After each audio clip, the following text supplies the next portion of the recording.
नमस्कार, आप देख रहे हैं हेडलाइंस न्यूज। दिन भर की ताज़ा खबरों के लिए अभी सब्सक्राइब करें, साथ में बेल आइकन भी प्रेस कर लें। खबरों में आगे बढ़ने से पहले वीडियो को लाइक जरूर करें और अपने दोस्तों के साथ ज़्यादा से ज़्यादा शेयर करें। और आप किस राज्य शहर से न्यूज को देख रहे हैं, कमेंट में लिखना ना भूलें। देश भर में इस बार गर्मी अपना कहर बरपा रही। इस बार गर्मी की शुरुआत वक्त से पहले हो गई और मार्च महीने से ही उत्तर भारत में गर्मी की वजह से बिजली खपत ज्यादा होने लगी है।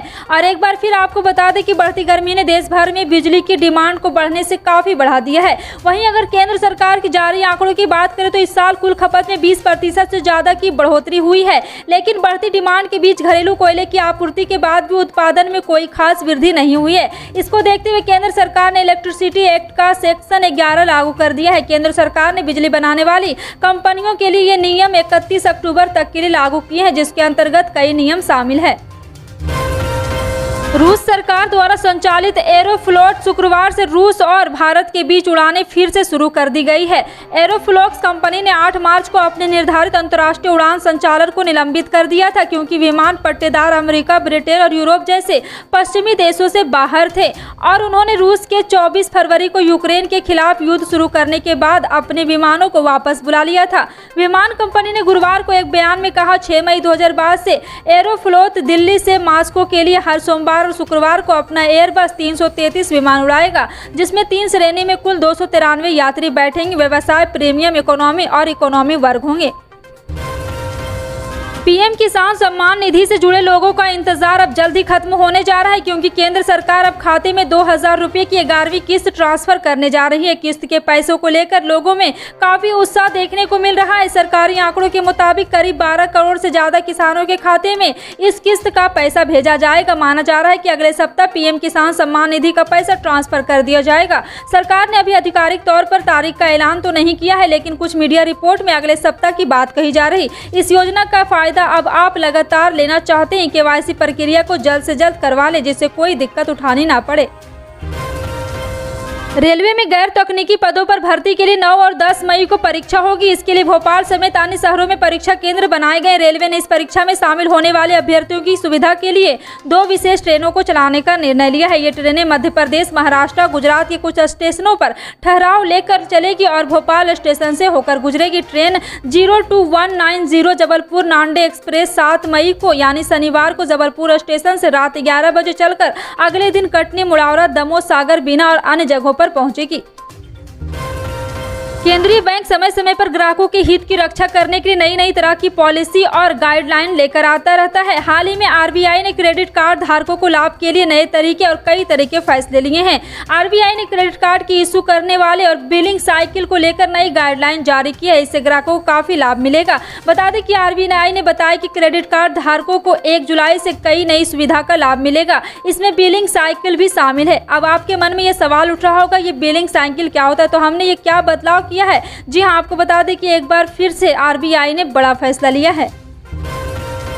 उत्तर प्रदेश से मथुरा की एक जिला अदालत ने श्री कृष्ण जन्मभूमि शाही ईदगाह विवाद पर अपना फैसला सुरक्षित रख लिया है। जिला न्यायाधीश राजीव भारती 19 मई को अपना निर्णय सुनाएंगे कि यह मामला सुनने योग्य है अथवा नहीं।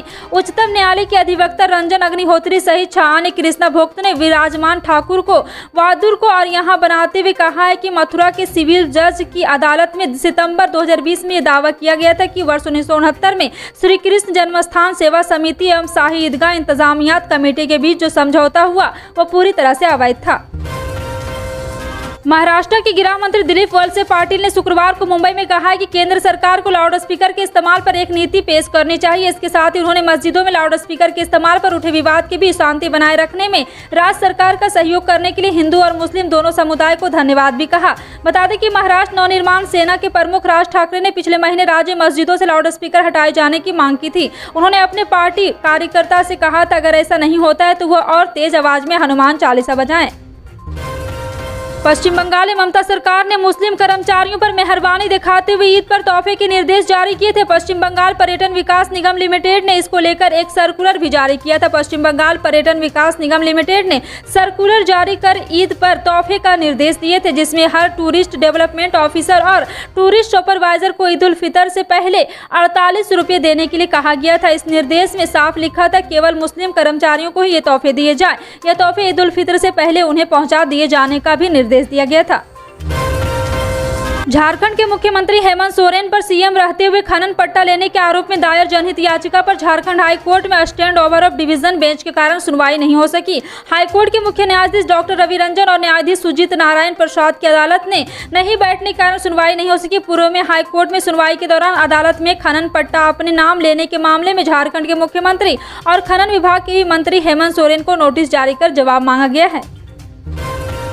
छत्तीसगढ़ के मुख्यमंत्री भूपेश बघेल ने न सिर्फ नन्ही छात्रा स्मृति की जिद पूरी करती उसे बल्कि और भी कई बच्चों को हेलीकॉप्टर से सैर कराई। दरअसल स्वामी आत्मानंद अंग्रेजी माध्यम स्कूल के निरीक्षण के दौरान छात्रा स्मृति ने आज ही हेलीकॉप्टर से सैर करने की जिद की थी। इसके बाद सीएम ने इसकी जिद पूरी करते हुए उसे अन्य बच्चों को हेलीकॉप्टर में बैठाकर सैर कराई है। और आपको बता दें कि मुख्यमंत्री भूपेश बघेल ने गुरुवार को 10वीं और 12वीं क्लास में अव्वल आने वाले छात्र छात्राओं को हेलीकॉप्टर की सैर कराने का वादा किया था। क्लास 2 में पढ़ने वाली बच्ची स्मृति ने जब इस बारे में सुना तो वो मुख्यमंत्री से जिद करने लगी कि उसे आज ही हेलीकॉप्टर पर बैठना है। वित्त मंत्रालय ने कल बताया कि व्यय विभाग ने 15वें वित्त आयोग की सिफारिशों के अनुसार 14 राज्यों को 7,183.42 करोड़ रुपए की पोस्ट डिवोल्यूशन रेवेन्यू यानी कि पीडीआरडी अनुदान की दूसरी मासिक किस्त जारी की है। इसके साथ ही कुल राशि 14,366.84 करोड़ रुपए हो गई है। वित्त मंत्रालय ने कहा है कि 15वें वित्त आयोग ने वित्तीय वर्ष 2022-23 के लिए 14 राज्यों के 86,201 करोड़ रुपए के कुल पीडीआरडी अनुदान की सिफारिश की है। झारखंड की सीनियर आईएएस अधिकारी पूजा सिंघार और उनसे जुड़े सत्ता के करीबी व्यक्तियों के 20 ठिकानों पर शुक्रवार सुबह 5 बजे से ईडी की टीम छापेमारी कर रही। इस दौरान पूजा सिंघार के करीब एक सीए के घर से 25 करोड़ रुपए कैश मिलने की खबर है। ईडी के अधिकारी ने नोट गिनने वाली मशीन से कैश गिनने में जुट गए। हालांकि आधिकारिक रूप से अभी तक इसकी पुष्टि नहीं की गई है। सूत्रों से मिली जानकारी के अनुसार पूजा सिंघल के घर से भी कई दस्तावेज और अहम कागजात मिलने की बात कही जा रही है। भाजपा नेता तजिंदर बग्गा की गिरफ्तारी को लेकर भाजपा ही नहीं कांग्रेस नेता भी अरविंद केजरीवाल और पंजाब की भगवंत मान सरकार पर निशाना साध रहे हैं। शुक्रवार को कांग्रेस नेता नवजोत सिद्धू ने बग्गा की गिरफ्तारी को गलत करार दिया है। उन्होंने कहा कि बग्गा अलग पार्टी के भले ही हो लेकिन केजरीवाल और भगवंत मान राजनीतिक प्रतिशोध निकालकर पाप कर रहे हैं। इससे पहले भाजपा नेता तजिंदर पाल बग्गा की गिरफ्तारी को लेकर बड़ा ड्रामा सामने आया। पहले पंजाब पुलिस ने बग्गा की आवास जाकर उन्हें गिरफ्तार किया। जब अपने साथ लेकर पंजाब जाने लगे तो रास्ते में हरियाणा पुलिस ने पंजाब पुलिस को रोक दिया। फिर हरियाणा पुलिस ने बग्गा को दिल्ली पुलिस को सौंप दिया। मामले में दिल्ली पुलिस ने तर्क दिया है कि पंजाब पुलिस ने बिना उन्हें सूचना दिए कार्रवाई की है। मध्य प्रदेश कोटे की राज्यसभा की 3 सीट फिर खाली हो रही है। इसमें 2 बीजेपी खाते की और 1 कांग्रेस की है। दावेदारों की कतार है लेकिन टिकट हाईकमान ही तय करेगा। 3 सीटों के लिए महिला पुरुष SC ST सारे समीकरण देखे जाएंगे। कुछ नामों की चर्चा सुर्खियों में है। मध्य प्रदेश में राज्यसभा की 3 सीटें जून में खाली हो रही है। विधानसभा में संख्या बल के हिसाब से इन तीनों में से 2 सीट बीजेपी और 1 सीट कांग्रेस। कांग्रेस की ओर से 1 सीट पर चेहरा लगभग तय है जबकि बीजेपी की तरफ से चेहरा कौन होगा इसे लेकर पेशोपेश बना हुआ है।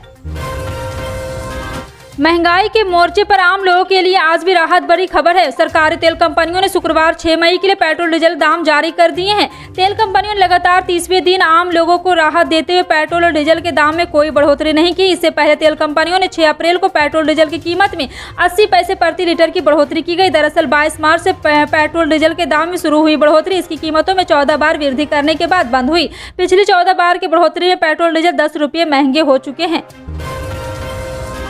सरकार द्वारा जनपद को 69,000 मीट्रिक टन गेहूं की खरीद का लक्ष्य दिया गया था जिसमें से केवल अभी तक 932 मीट्रिक टन ही खरीद पाई है। सरकार से ज्यादा रेट निजी व्यापारियों को द्वारा दिए जाने के चलते किसान सरकारी क्रय केंद्र के बजाय निजी व्यापारियों को गेहूं बेच रहे हैं, जिसके बाद सरकार मोबाइल क्रय केंद्र के जरिए किसानों के घर घर जाकर गेहूं खरीदेगी। साथ ही ग्राम प्रधान एवं उचित दर विक्रेताओं के जरिए किसानों के गेहूं खरीदा जाएगा। इटावा जनपद में गेहूं खरीद के लिए अब किसानों के घर घर जाकर गेहूं खरीदी योजना अमल में लाई जाएगी।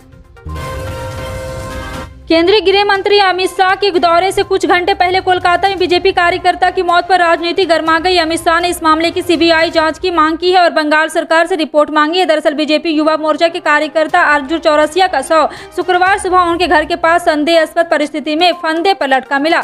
एनडीटीवी में छपी रिपोर्ट के अनुसार मृतक अर्जुन चौरसिया कोलकाता में केंद्रीय मंत्री अमित शाह के स्वागत में निकाली जाने वाली बाइक रैली का नेतृत्व करने वाले थे। बीजेपी ने आरोप लगाया कि तृणमूल कांग्रेस ने उनके कार्यकर्ता की हत्या की, हालांकि टीएमसी ने इससे इनकार किया है। केंद्रीय स्वास्थ्य मंत्रालय की तरफ से जारी किए गए आंकड़ों के अनुसार भारत ने पिछले 24 घंटे में कुल 3,545 नए कोविड-19 मामले दर्ज किए हैं, जिससे देश में कुल केस लोड 4,30,94,938 हो गया है, जो कल से 8.2% अधिक है। स्वास्थ्य मंत्रालय के अनुसार दैनिक सकारात्मकता दर 1.7% थी, जबकि साप्ताहिक सकारात्मक दर 0.70% है। 3,500 से अधिक लोग कोरोना वायरस से ठीक भी हुए, जिससे देश में कोविड से ठीक होने वाले की कुल संख्या 4,25,51,000 बताई गई है। फिलहाल आपका इन सभी खबरों पर क्या कहना है, कमेंट सेक्शन में टाइप करके जरूर बताएं। पल पल की अपडेट जानने के लिए जुड़े रहें आप अपने हेडलाइंस न्यूज के साथ। मिलते हैं अगली बड़ी खबर में, तब तक के लिए जय हिंद।